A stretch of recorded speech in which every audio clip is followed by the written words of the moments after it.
Kalau kamu bertamu ke rumah orang, apa yang harus kamu lakukan?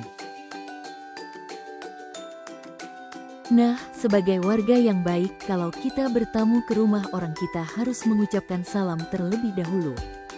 Sampai pemilik rumah itu keluar dan mempersilakan kita masuk. Nah, kamu tahu tidak?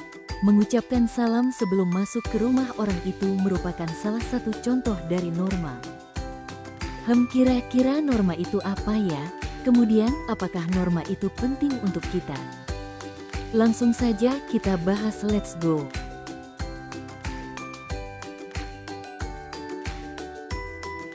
Norma merupakan aturan yang menata kehidupan manusia di dalam bermasyarakat. Nah, kalau kita lihat pengertian norma ini di dalam Kamus Besar Bahasa Indonesia, norma ini adalah aturan atau ketentuan yang mengikat warga kelompok dalam bermasyarakat. Kalau kita garis bawahi mengikat, maka norma ini harus dipatuhi oleh semua orang yang ada di dalam masyarakat tersebut. Apabila seseorang tidak mematuhi norma, maka seseorang tersebut dapat dikenakan sanksi atau hukuman. Kita lihat yang ada di Indonesia, di Aceh terdapat sanksi apabila melanggar norma, yaitu dicambuk di punggungnya. Kemudian juga di Kalimantan serta di Papua ada sanksi berupa keharusan membayar denda berupa hewan ternak untuk yang melanggar norma. Nah, jadi di masing-masing daerah tentu ada jenis sanksi khusus yang ditetapkan di masyarakatnya. Nah, norma ini terbagi menjadi dua, yaitu norma tertulis dan norma tidak tertulis. Nah, norma tertulis biasanya dirumuskan khusus secara bersama-sama oleh beberapa orang yang mewakili masyarakat. Contohnya adalah peraturan di sekolah. Nah, peraturan sekolah umumnya ini merupakan norma tertulis yang sudah dirapatkan bersama-sama. Kemudian ada norma tidak tertulis, ini tidak selalu dirumuskan secara khusus, melainkan juga dapat berkembang dari kebiasaan-kebiasaan tertentu. Misalnya saat ada tetangga kita wafat, para tetangga lain perlu membantu keluarga yang berduka sampai semua urusannya tuntas. Hal tersebut menjadi normal dalam kehidupan bertetangga.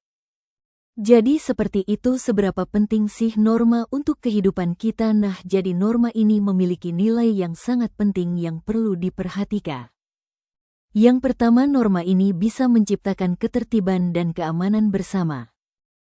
Kita lihat contoh di lampu lalu lintas. Jadi di setiap perempatan besar biasanya kan dipasang lampu lalu lintas di mana warna merah untuk berhenti, kemudian warna kuning untuk siaga atau berhati-hati, kemudian lampu hijau untuk berjalan.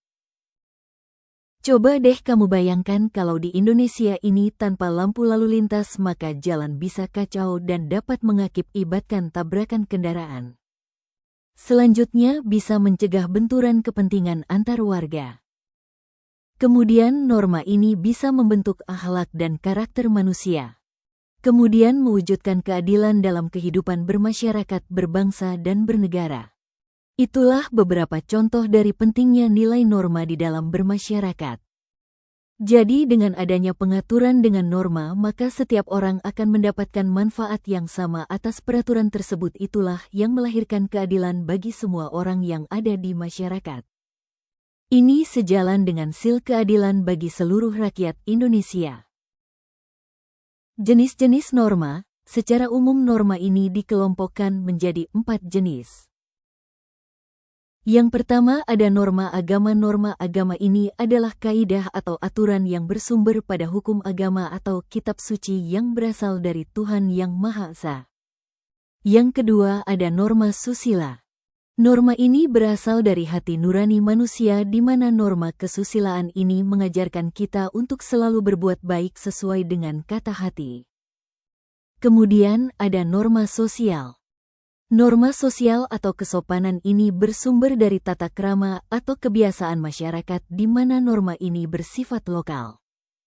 Norma kesopanan ini berawal dari hubungan yang terjadi antar manusia yang kemudian membentuk aturan-aturan yang disepakati bersama. Yang keempat ada norma hukum. Norma hukum ini merupakan aturan yang mengatur tingkah laku manusia dalam kehidupan bernegara. Norma ini dibuat oleh pemerintah dan bersifat tegas serta memaksa. Pelanggaran terhadap norma ini akan mendapatkan sanksi berupa hukuman penjara atau denda.